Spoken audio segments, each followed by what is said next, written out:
Hola guardianes de la cultura, bienvenidos a este nuevo video de este pequeño canal.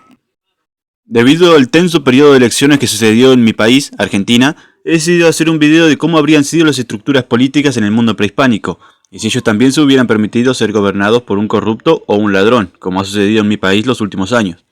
Sin más que agregar, yo soy el cacique y estoy a punto de explicarles cómo era la política en el mundo prehispánico. Hay dos aclaraciones que debo hacer antes de iniciar la redacción del contenido. El primero es el significado de la palabra política. Esta refiere a la actividad de los que gobiernan o aspiran a gobernar los asuntos que afectan a la sociedad o al país, por lo que no. Al hablar de figuras políticas precolombinas no quiere decir que hubieran personas con traje y corbata en ese tiempo pidiendo votos o realizando discursos. En segundo lugar, cabe aclarar que en la América precolombina hubo cientos de naciones que se administraban bajo su propio sistema político, por lo que me dedicaré a agruparlos en términos actuales más fáciles de entender para el público en general. Los términos que elegí son tribu, coalición, confederación, federación y monarquía, y los iré explicando de forma de organización desde más simple a la más compleja.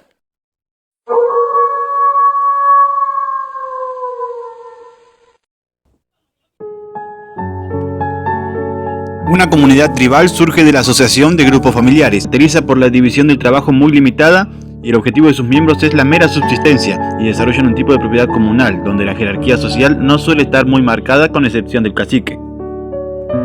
Gran parte de los pueblos de la América precolombina se regían por este sistema, pero un buen ejemplo es el de los Aoniquén y los Huenaquén, dos pueblos diferentes pero que en Argentina y Chile se los conoce a ambos por el mismo nombre, los tehuelches. Estos conformaban sus tribus por aproximadamente 12 familias y un cacique, que era el jefe encargado de elegir el lugar y organizar la instalación del campamento, ya que este era un pueblo nómada, aunque esta figura política no tenía mucho más poder que este, y en general cada familia era muy independiente la una de la otra. Otros ejemplos de este sistema pueden ser los apaches norteamericanos o los charrúa uruguayos. Para explicarlo bien y que se entienda, una coalición es un pacto o unión entre grupos sociales para lograr un fin común. Para entenderlo como forma de gobierno primaria, podemos entender que se refiere a tres o más de los ya mencionadas tribus uniéndose temporalmente para alcanzar un objetivo común o para enfrentar una amenaza que los afecte a todos. Claro que esto no representa una forma de gobierno como tal, a menos que se trate de un conjunto de tribus que sean independientes pero que tengan también una tradición de unión y cooperación entre ellas. Esto significa que aún en los periodos de paz y abundancia en la que cada tribu estaba por su cuenta, el hecho de contar con el futuro respaldo de un miembro de la coalición llevaba a que cada tribu respetara ciertas normas de convivencia. Estas normas pueden ser respetar zonas reclamadas por otra tribu, mantener cierta comunicación con los demás miembros de la coalición y fijar puntos de intercambio. Puntos que también puedan ser usados por los líderes para que estos puedan llamar a parlamentos entre ellos en caso de que se presente una crisis. Dos grandes ejemplos de este modelo pueden ser los araucanos del sur chileno y Neuquén argentino o los guaraníes, los cuales se habitan tanto en Brasil como en Uruguay, Paraguay y Argentina. También existen muchos más a lo largo del continente debido a que es lo más popular.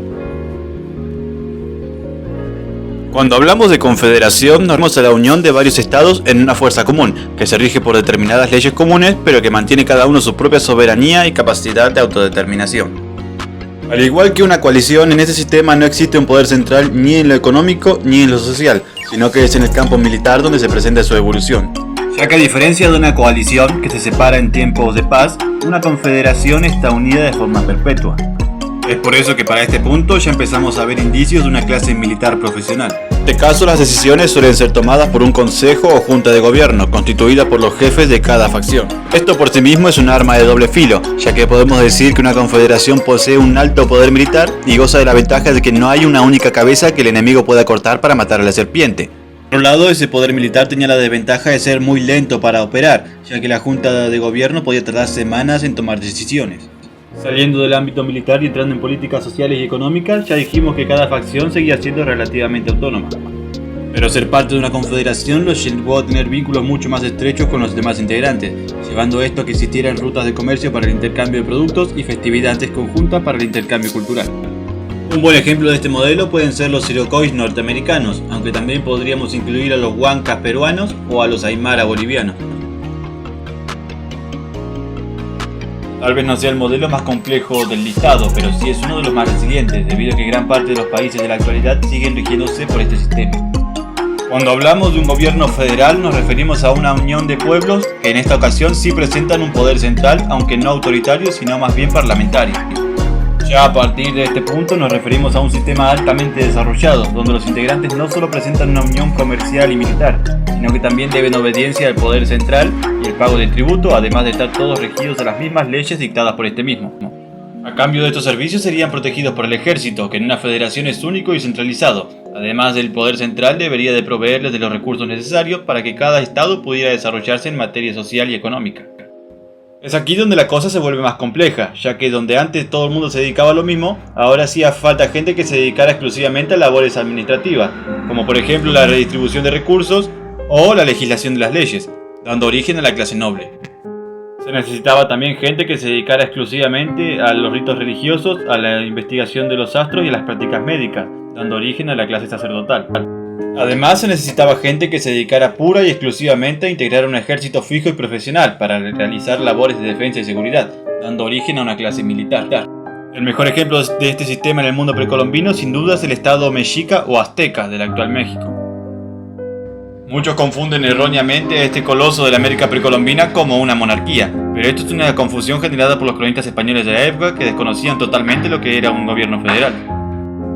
Decimos que el gobierno mexica era federal ya que estaba dividido en tres: Texcoco, Tlacopan y México-Tenochtitlán, una triple alianza que se dividía las responsabilidades de gobierno entre los tres. Tenochtitlán solo podía tomar decisiones cuando era secundado por el Consejo, el cual estaba integrado por la casta gobernante de Texcoco y Tlacopan. Otro ejemplo de esta forma de gobierno pudo ser el Reino de Quito en Ecuador o el estado de Tiahuanaco en Perú, Chile y Bolivia.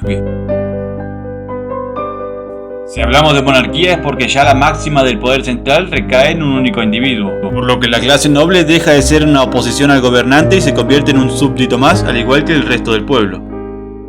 En la América precolombina solo se sabe de un estado que haya cumplido todos los parámetros de una monarquía, por lo que en esta ocasión me dedicaré simplemente a explicar. Esta tenía una forma de gobierno monárquica y teocrática, en el cual la máxima autoridad era el Inca, y sus órdenes eran absolutas y determinantes. Si sus decisiones fueran sabias, tenía un consejo imperial que estaba conformado por las 8 personas más influyentes del imperio. En primer lugar estaban los Suyuyop, que eran los 4 gobernadores de región.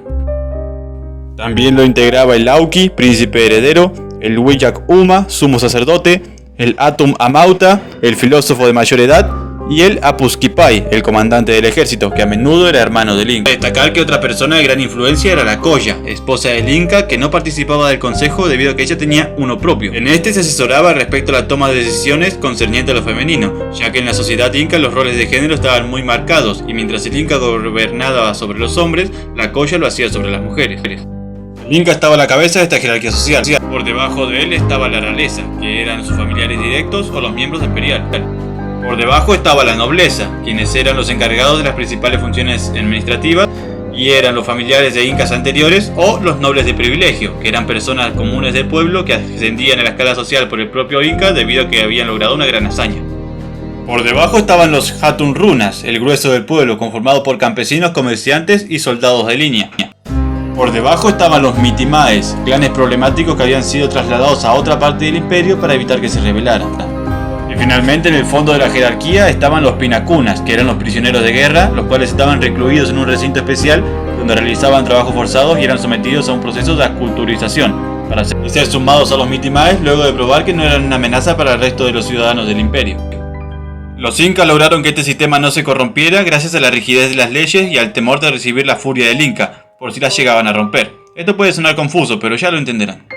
Las leyes inca constaban de 3 prohibiciones y 6 obligaciones. Las 3 prohibiciones eran Amayuya, no seas mentiroso, Amasúa, no seas ladrón, y Amaqueya, no seas ocioso. Ir en contra de estas leyes podía llegar a ser penado con la muerte. A esto se les 6 obligaciones: Amamap, sé honesto, Amaqueli, sé limpio, Amaopa, sé vivaz, Amayuncu, sé digno, Amasipic, respeta la vida, Amamacla, sé dadivoso. Estas 9 leyes estaban inspiradas en los 3 valores patrios: el yachay, el saber, el munay, el amor, y el yancay, el trabajo. Los castigos por ir en contra de estas medidas podían ir desde humillaciones públicas, pasando por castigos físicos, llegando incluso hasta la pena de muerte. Y aquí está la respuesta a las preguntas anteriores, ya que cada miembro en la pirámide es juzgado por un miembro del escalón inmediatamente superior al suyo. Esto es más grave de lo que suena, ya que mientras mayor fuera la jerarquía del infractor, corría el riesgo de ser juzgado por el propio Inca en persona, lo cual era una imagen espantosa. Esto porque los incas creían en la vida después de la muerte, y el instante de lo divino en la tierra, por lo que ser condenado por él significaba no solo sufrir un tormento en vida, sino también un tormento eterno después de la muerte. Y bueno amigos, eso es todo por hoy. No olviden dar like si el video les gustó, comenten con compartirlo, y más importante, compártelo para que el conocimiento pueda llegar a más personas. No olviden que el conocimiento es de todos y por ende todos tenemos derecho a él. Cuídense mucho.